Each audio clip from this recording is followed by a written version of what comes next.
What is up, guys? In this 40k thoughts video, I'll be going over my thoughts on Havocs from Chaos Space Marines and Brokir Thunderkyn from the Leagues of Votann. But without further ado, let's get into the video. I hope you guys enjoy. Now, as a quick disclaimer, once again, as I've said in the previous video, I'm not an authority on Chaos Space Marines, the Leagues of Votann, or Space Marines proper. I'm just a guy who likes Warhammer, and these are the factions that I've kind of gravitated towards and I end up liking. Granted, these are not the only factions I like, but, you know, I'm not an authority by any means. And I've yet to try a Chaos Space Marine list with using Havocs, so for the thoughts and experiences, we're only going to be going over thoughts, no first-hand experiences other than with the Thunderkyn, so there's that. And for those of you maybe wondering, why aren't Space Marines, proper included in this video? That is mainly because, at least the way I look at it, Space Marines don't have a really comparable unit to Brokir Thunderkyn and Havocs that's as close as possible to them, besides, I guess, Devastator Squad Marines. But even then, I think the differences are there are more different units from Space Marines than there are similar units.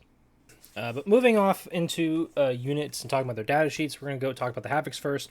So Havocs cost 125 points for 1 unit of 5, and they can only be taken in 5 model units. They cannot be taken in 10 model units. They can be led by only a Warpsmith for 70 points, though there's not really too much of a reason why you'd want to attach a Warpsmith to them, because they don't benefit him and he doesn't really benefit them. And they can be transported in a Chaos Rhino or a Land Raider.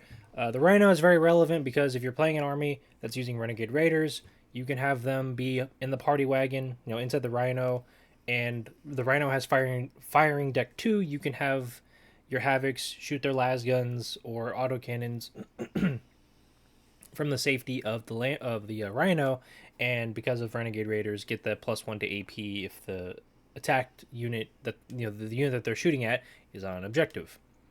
And then, of course, for the war gear options, they have a whole bunch of war gear options listed down below on the little screenshot, though most of the options here are weapons that only the Havoc champion can use. So that'll be Flamer, Bolt Gun, Melt-A-Gun, Plasma Pistol. You can swap out his melee weapons for an accursed weapon, Power Fist, or keep it as a chainsword. And then overall, their ability, being able to ignore any modifiers to their hit rolls or ballistic skill is really useful. Just means that, hey, smoke doesn't do anything to them negatively. Any -1 from like stealth doesn't really impact them. It's just, hey, if they're hitting on threes, they're hitting on threes when shooting. And I think overall that's pretty solid. And yeah, so Havocs overall pretty solid for what they do. Unfortunately, they don't have a whole lot of character support.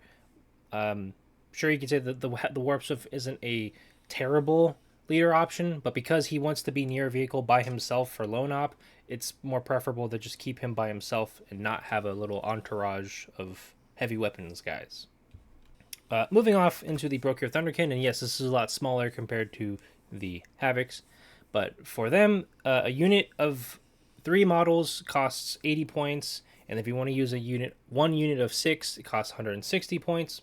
So overall, not terribly more expensive than Havocs for 1 more body in the unit.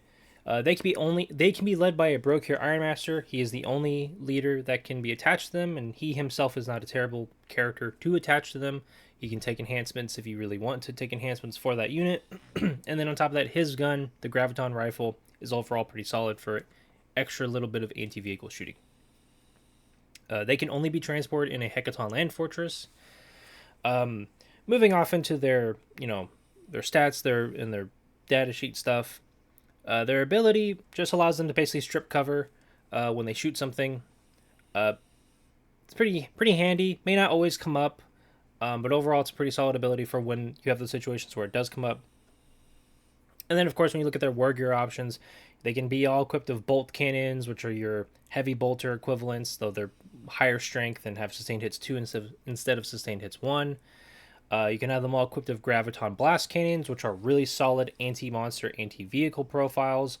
Or you could just say screw it and say, you know what, I want all of them equipped with SP Conversion Beamers to just kind of be like, hey, I want anything that these guys are pointing at to just die.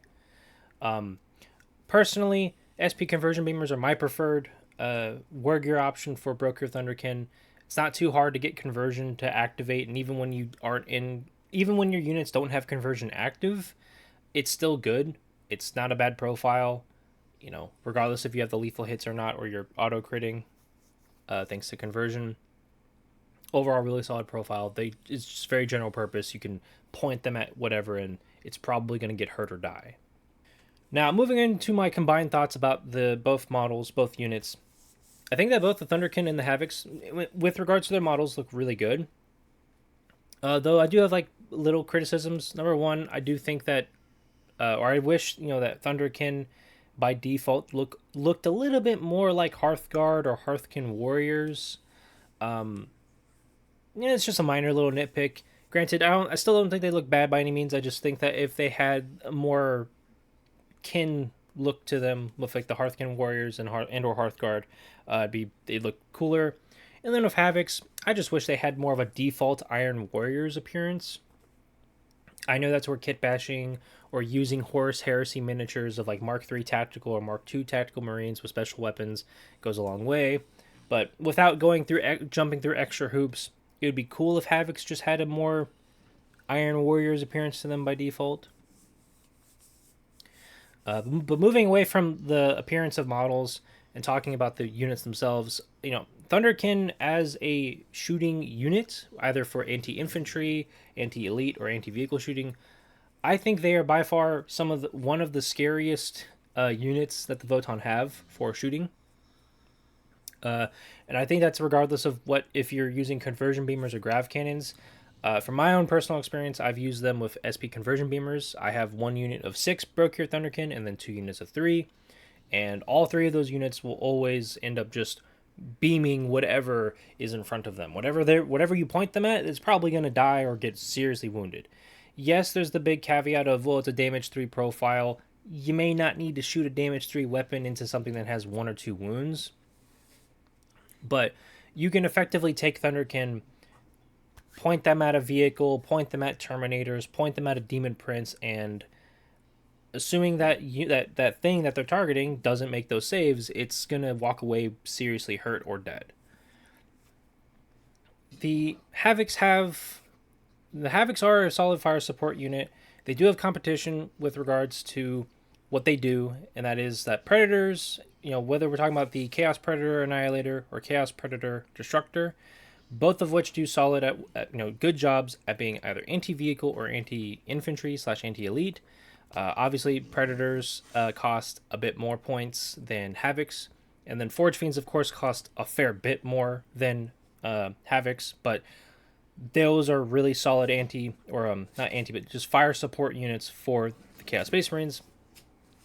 And then on top of that, Havocs have the other issue of, for the same amount of points, you could just take Chosen. Now, Chosen also have better character support options, and they could be used as like a delivery wagon for Chaos Lords, Abaddon the Despoiler, Fabius Bile if you really wanted to, or Master of Executions, because they can advance and charge. So you have to weigh the cost of, hey, do I want to spend 125 points on more fire support for my Havocs, who are kind of slow, not super tanky. Like, yeah, they're toughness 5, but if anything gets through, they're still 2 wound bodies. Or do I just want to take Chosen, who are 4 wounds with 3 toughness 4 with 3 up save and 3 wounds, and then if they have Fabius Bile, they're toughness 5 now. So it's more of like a balancing act for the Chaos Space Marines, I feel, in that regard. But with that, guys, I want to thank you all for watching and listening. Very much appreciate you guys sticking around to the end. What kind of experiences have you had with Thunderkyn and Havocs? Have you had really good experiences with Thunderkyn? Have you had bad experiences with them? Same thing goes with the Havocs, good or bad experiences. Tell me how those have gone. Of course, like always, let me know in the comments if you'd like to see more content like this in the future. Always feel free to like and subscribe if you'd like. If you like the video or like the content, don't like the video if you dislike it. It's perfectly fine. Nothing against it. But hope you guys are having a great time wherever you may find yourself, whether you're at home, at work, at school, or on vacation, or out and about wherever you are. Hope you're having a great time. And if things aren't going well, or things could be going better, well, I hope they do get better, and they probably will end up being better. But till the next time, guys, I'll see you next time. Peace.